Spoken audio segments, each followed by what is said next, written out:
기독교에는 명절이라면 그렇지만 가장 큰 절기 두 가지가 있는데 성탄절과 부활절입니다. 일반적으로 이제 부활절, 성탄절은 많이 밖에서도 성대하게 치러져서 더 주목받지만 의미상으로는 부활절이 사실은 더 중요한, 물론 성탄절도 중요하죠. 하지만 그 의미상으로는 부활절이 훨씬 더 중요합니다. 그래서 기독교는 사실 부활의 종교, 우리가 십자가를 보고 교회 종탑에 십자가가 종탑에 있기 때문에 기독교 하면 십자가를 생각하고, 물론 그 십자가를 통해서 십자가의 고통과 그 죽음을 통하여서 우리들의 죄의 값이 해결되어지고 부활하심을 통해서 그게 도장 꽝 찍어지는 사건이거든요. 그래서 언제부터인가 십자가가 빨간색에서 하얀색 십자가 네온이 들어왔던, 그러니까 꽤 오래전이죠. 처음에는 대단히 낯설어했어요. 이단 아니야? 뭐 그러기도 하고. 그렇게 시작했었던 의도가 이제 하얀색이 부활, 오늘 이렇게 앞에 이 강단에 이 강단보도 하얀색으로 바꿨잖아요. 그 하얀색이 부활을 상징하기 때문에 십자가에 부활을 상징하고자 하는 의미에서 십자가에 이제 하얀 네온을 넣기 시작했거든요. 그래서 십자가의 그 고통의 깊이를 알고 그 시간에 대한 그 고난의 시간들 함께 이렇게 동행한 이들이 그 부활의 기쁨이 얼마나 큰지를 더 깊이 알 수 있어요. 오늘 점심 맛있겠죠? 갑자기 부활을 얘기하다가 점심을 얘기해서, 오늘 점심을 누가 제일 맛있게 먹을까요? 예? 배고픈 사람이요. 그렇죠. 누가 제일 배고플까요? 아침 안 먹은 사람. 오늘 답을 잘 하시네요.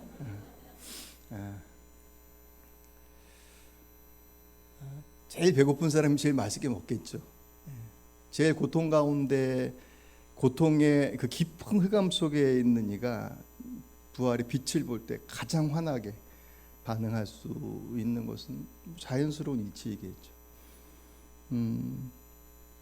2000년 전에 기독교가 부활의 종교이고 교회가 부활로 인해서 시작이 됐어요. 2000년 전에 어부와 세리 출신의 예수님의 제자들이 십자가에 죽으신 예수님이 죽으셨음에도 불구하고 밖에서 볼 때는 그런데도 흩어지지 않고, 자기들이 지도자가 죽었는데도 흩어지지 않고 그들이 모여 있더니 한 2달이 못 돼서 그들이 술 취한 듯, 사도행전의 표현을 보면 성령 충만한 모습을 밖에서 볼 때 술 취했냐라고 얘기할 정도로 술 취한 모습인 것처럼 정신없어 보이는 그 무언가 취해 있는 그 모습으로 거리로 뛰쳐나와서, 사람이 죽으면 끝이 아니다, 너희들이 죽인 예수가 다시 살아나셨다, 그것을 믿으면 우리도 부활할 수 있다. 그 부활을 선언한 것이 초대교회의 복음의 첫 선언이었습니다. 오늘 옆에 있는 분들과 인사 좀 하실까요? 예수님 부활하셨습니다. 낯서시죠? 옆에 사람하고 인사하기도 낯선데 예수님 부활하셨습니다. 사도들이 전하는 설교의 전부였어요. 저렇게 나열했지만 결국은 그 자리로 돌아가는 거예요. 십자가의 죽으심과 부활을, 그 말씀을 듣고 마음이 뜨거워진 사람들이 그대로 있을 수가 없어서 그들이 함께 모여서 만든 공동체가 교회였고, 그 공동체를 없애려고 부단히도 노력을 했지만 수많은 핍박과 박해 속에서도 무섭게 자라가던 것이 교회 공동체였습니다. 결국은 로마가 항복하고 거의 한 300년의 시간이 걸리긴 했지만, 300년의 시간이 뭐 짧은 시간은 아니지만 그 시간이 지나고 나서 로마가 기독교를 공식 종교로 인정을 해요. 물론 거기 뭐 정치적 이유도 있고 여러 가지도 있지만 그렇게 선언할 수밖에 없는 상황이 돼버렸던 것이 부활을 믿고 선언하며 나갔던 교회 성도들로 이루어냈던 모습들이었습니다. 초대교회가 박해받았던 이유가 다른 데 있지 않아요. 성경에 보시면 그들이 얼마나 사람들을 사랑하고 함께 아꼈고 심지어는 자신들의 재물, 재산을 내놓기도 했습니다. 가난한 성도들에게 특별히 고아와 과부, 남성 중심의 사회에서 남자가 없는, 아버지가 없고 남편이 없이 살아가는 삶의 그 고단함이라고 하는 것은 제가 고단함이라고 표현했지만 지금도 사실은 그렇잖아요. 근데 그 시대에는 더 말할 것 없이 그 고통 속에 살아가는 이들을 교회가 외면하지 않았어요. 지극히 살폈고 자신들의 재산을 내놓기에 결코 주저하지 않았습니다. 그것이 뭐 자랑하거나 무슨 캠페인을 해서 한 것도 아니었어요.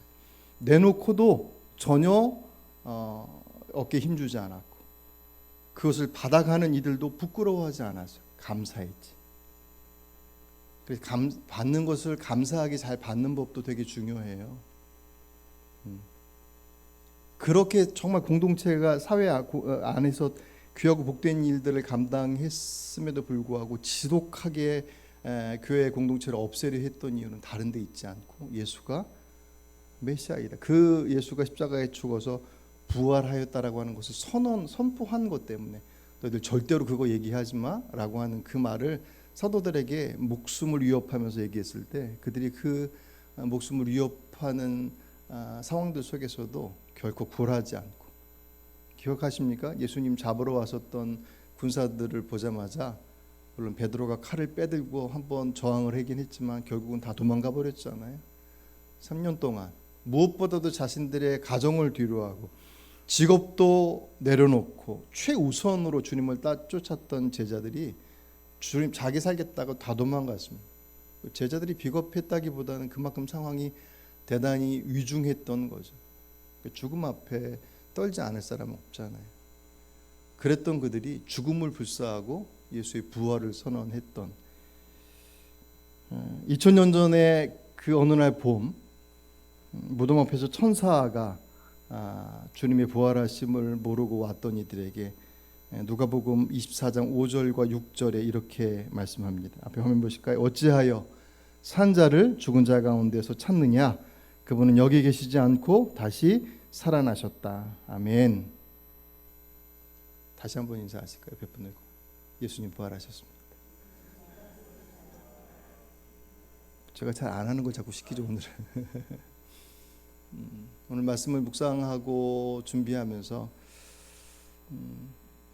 너무너무 중요한, 물론 말씀 중에 중요하지 않은 말씀이 없긴 하지만 오늘 유연이가 성경을 잘 읽어 봉독해 주었는데요. 오늘 부활에 대해서 의문을 갖는, 진짜 부활이 있다고?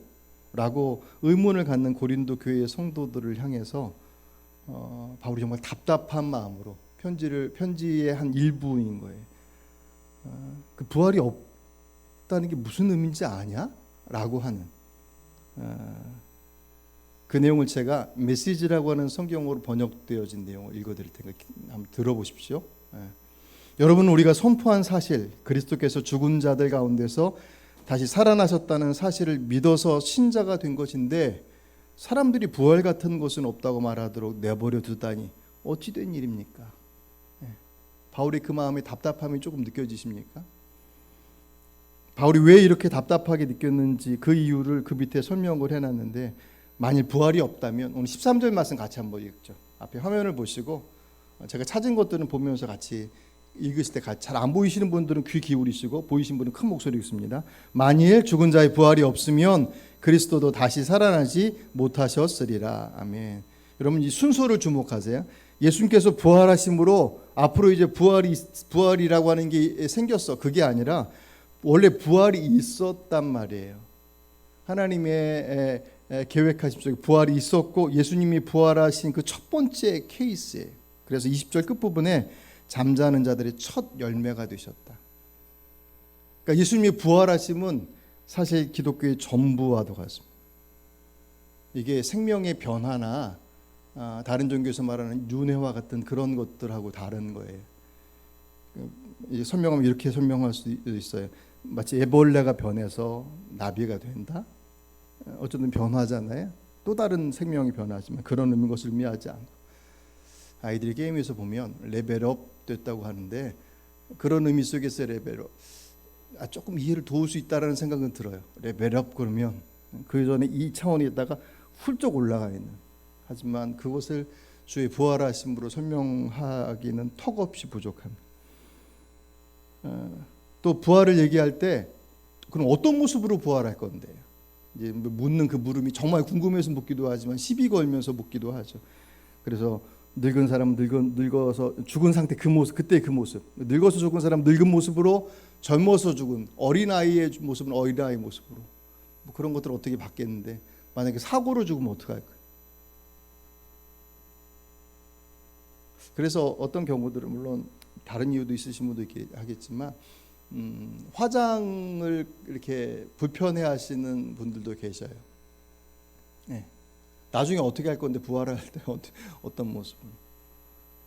그 부활의 모습은 예수님께서, 우리가 이제 어떤 모습이라고 하는 것에 대해서 성경에서 딱 이렇게 말씀해 준 내용들은 없지만 주의 부활하심, 예수님의 부활하심이 첫 열매라고 그랬잖아요. 그 첫 번째 스타트이기도 하지만 그 모습은 주님의 모습과 같은 것일 거야.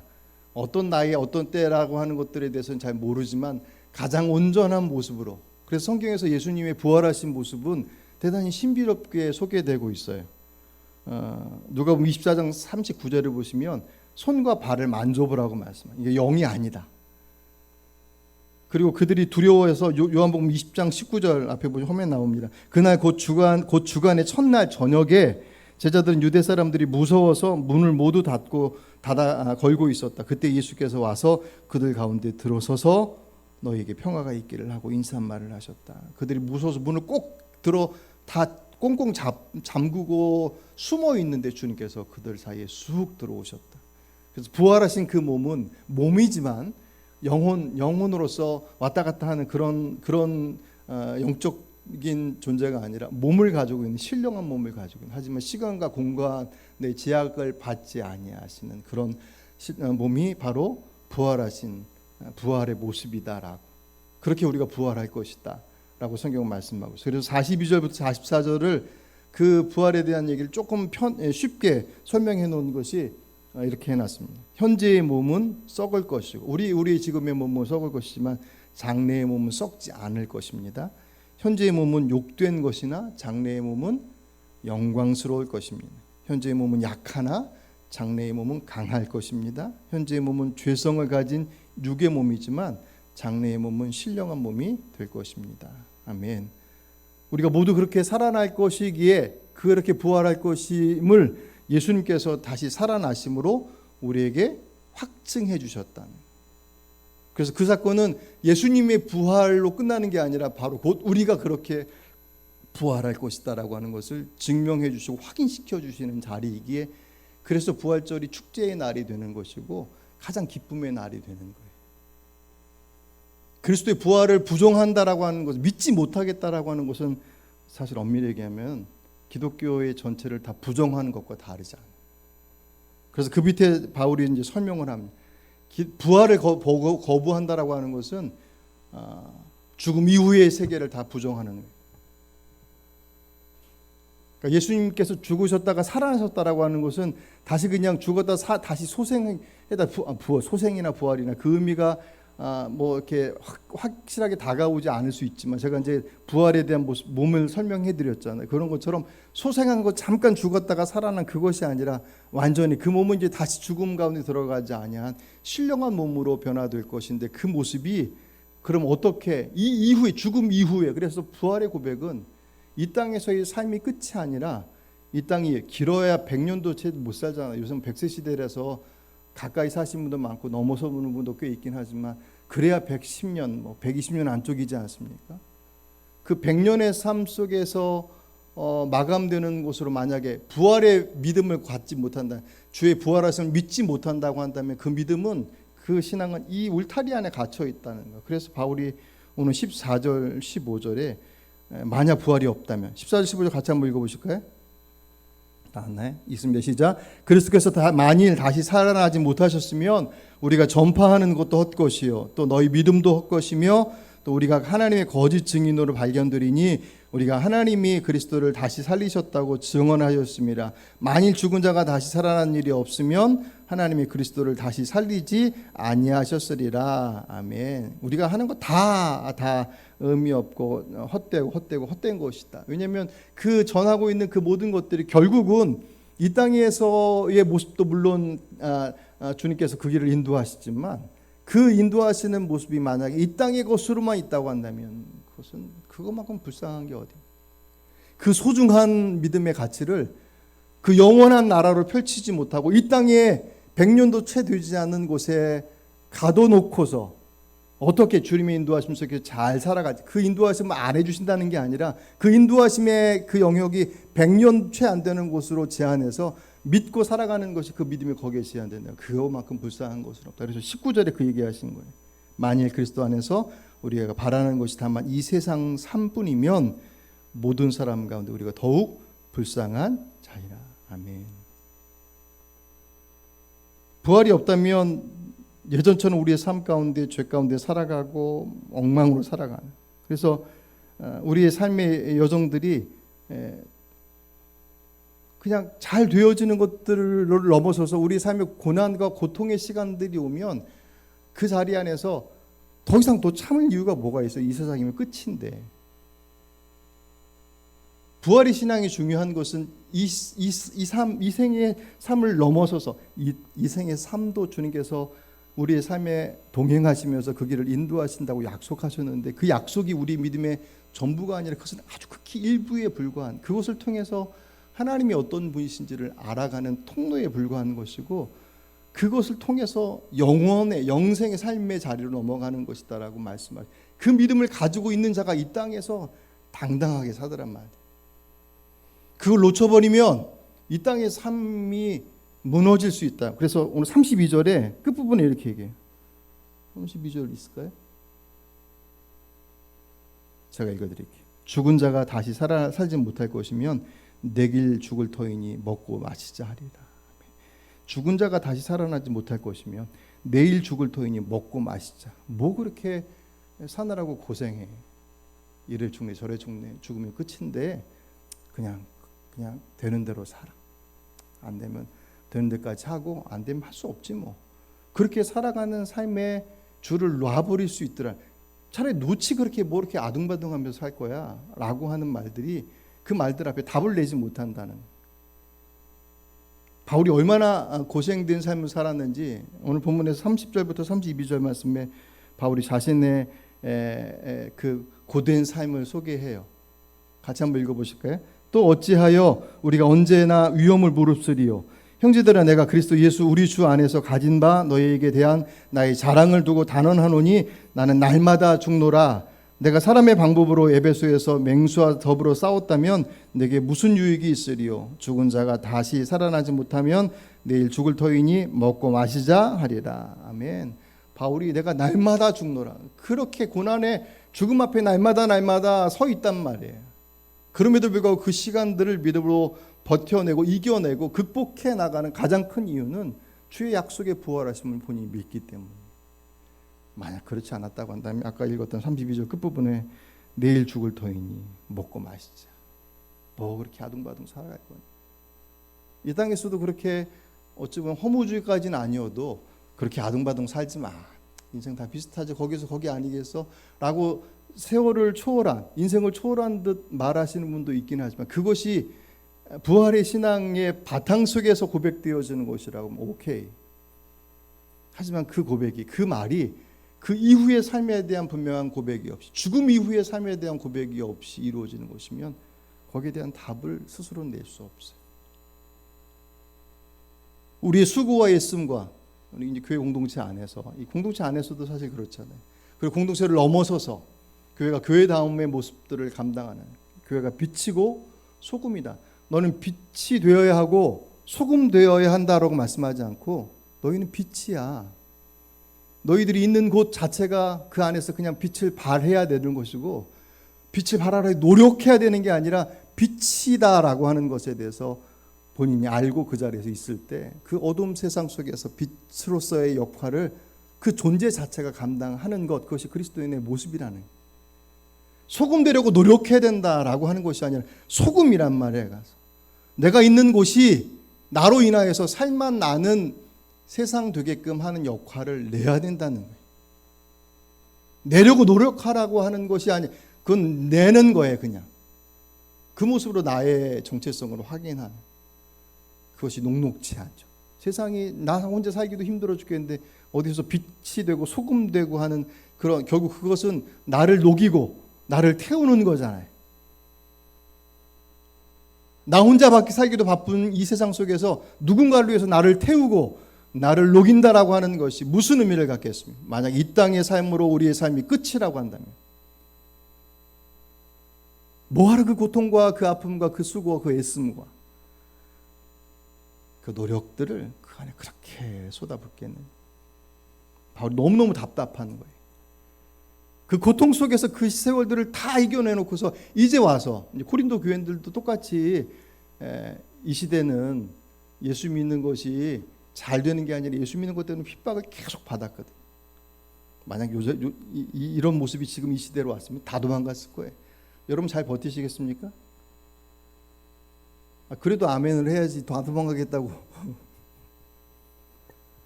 오늘 말씀이 중요한 게 그거예요. 결국은 내가 예수 믿어서 이 땅에서 얼마나 잘 되었느냐라고 하는 것으로 우리 믿음을 사용하려 한다면 그것이 가장 불쌍한 사람이라는 거예요. 그렇게 안 해주시는데 쉽게 속이셨다거나, 야 너희들에게 그런 거 아예 생각도 마, 그렇게 하셨다는 것이 아니라 그렇게 인도하시지만 우리 믿음이 단지 거기에만 딱 머물러 있다라고 한다면 그것으로 설명할 수 없는 일들이 있거든요. 왜냐하면 예수 믿어도 아프기도 하죠. 그렇죠? 예수 믿어도 사업에 문제가 생기기도 해요.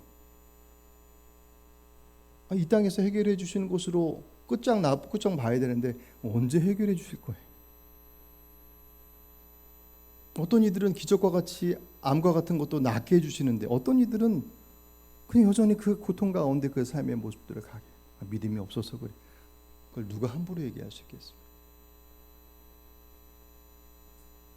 주의 부활하심은 그분이 그냥 살아나신 사건의 의미가 아니라 우리가 그 나라에 갈 것이라고 하는 것을 증명해 놓으신 첫 번째 증명. 그 이후로 증명해 놓은 사람 없어요. 이제 한꺼번에 다 부활하는.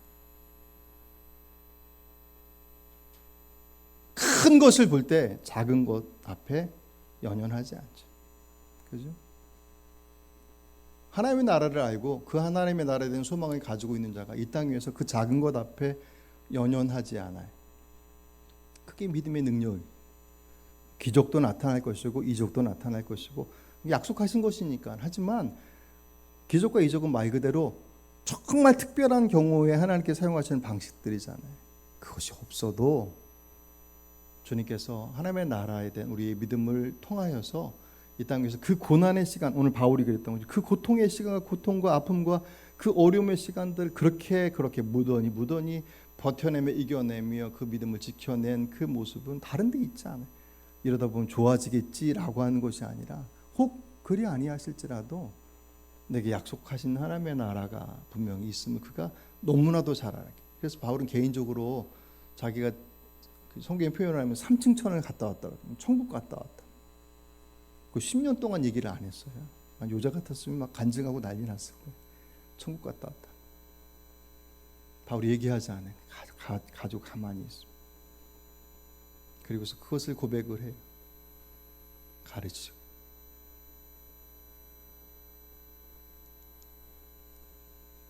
성경 55절 56절 사망아 너희 이기는 것이 어디 있느냐, 사망아 너희 쏘는 것이 어디 있느냐.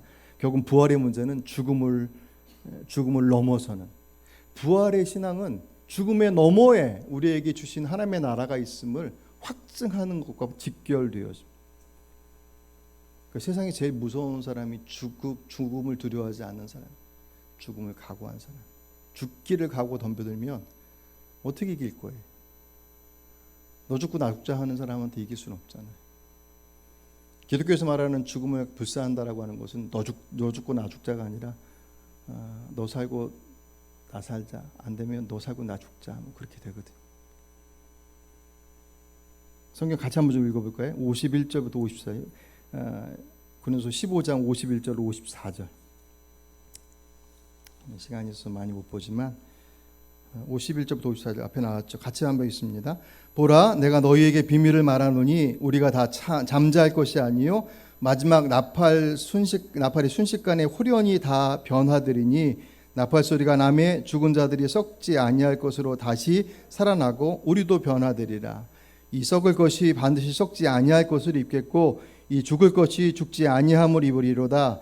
이 썩을 것이 썩지 아니함을 입고 이 죽을 것이 죽지 아니함을 입을 때에는 사망을 삼키고 이기리라고 기록된 말씀이 응하리시리라. 아멘. 예, 나중에 되면 그 나팔, 마지막 나팔 부는 그날 모두가 다 부활할 것이다.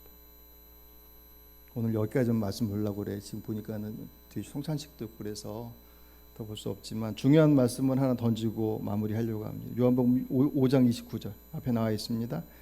요한복음 5장 29절, 다니엘서 12장 2절 같이 이어서 읽어보죠. 선한 일을 행한 자는 생명의 부활로, 악한 일을 행한 자는 심판의 부활로 나오리라. 다니엘서 그리고 땅속 티끌 가운데서 잠자는 사람 가운데서도 많은 사람이 깨어날 것이다. 그들 가운데서 어떤 사람은 영원한 생명을 얻을 것이며 또 어떤 사람은 수치와 함께 영원히 모욕을 받을 것이다. 아멘. 모두가 다 부활할 건데 그 부활이 다 똑같은 부활이 아닐 거라는 거예요. 예수님께서 말씀하시는 표현을 하면 심판의 부활로, 생명의 부활로. 다니엘서에서는 수치와 영원히 모욕받는 소생으로, 그리고 영원한 생명을 얻는 것으로.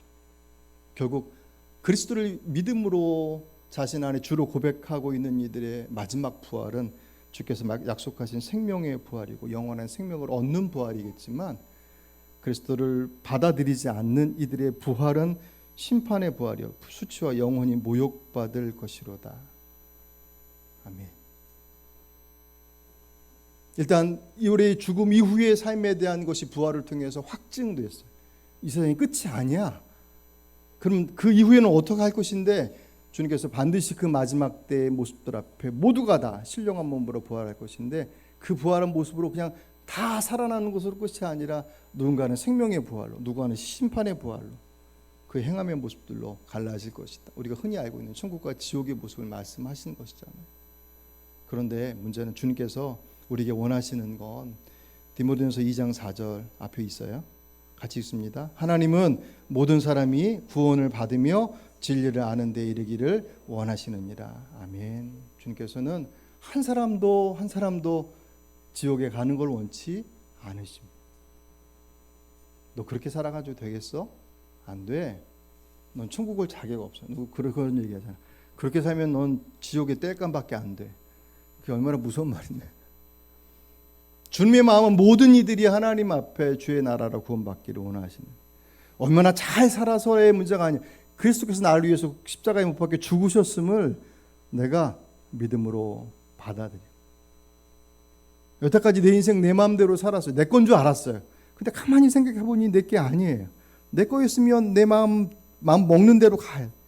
내 마음도 내 마음 먹는 대로 가지 않고, 뜻하는 것도 뜻대로 되지 않고, 하고자 하는 것들은 하고자 하는 대로 다도 다르고, 가만히 생각해보니 내 게 아니에요. 원래 그분 것이었어요. 그래서 사람들이 죽으면 돌아가셨다고 그래요. 그걸 알고 얘기했는지 모르겠는지 모르지만 돌아가셨다. 어디로? 오셨던 곳으로 가는 거예요. 오늘 그 주님께서 우리에게 언제 우리를 부르실지 모르겠지만 모든 이들이 주께서 예비하신 주의 나라에 구원받아 이르기를 주께서 원하심을 믿으시길 바랍니다. 그것은 여러분들이 그리스도를 나의 주로 고백하고, 그리고 이미 십자가를 통해서 그 죄값을 다 사해 주셨음을 내가 내 마음으로 받아들이고, 이제 내 인생 내 마음이 아니라 주님의 뜻대로 살아가겠습니다.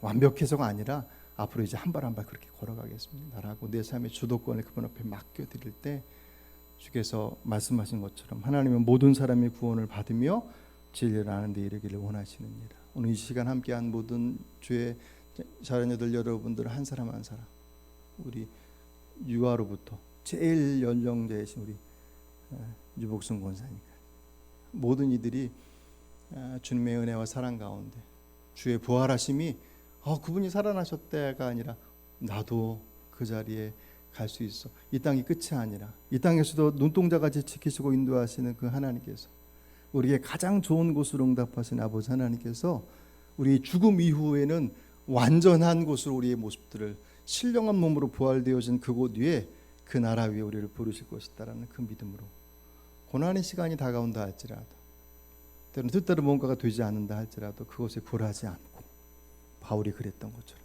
그럼에도 불구하고 혹 그리 아니하실지라도 라고 하는 그 믿음으로 이 땅의 삶을 넉넉히 살아가신 저 여러분 되시길 주의 이름으로 축복합니다.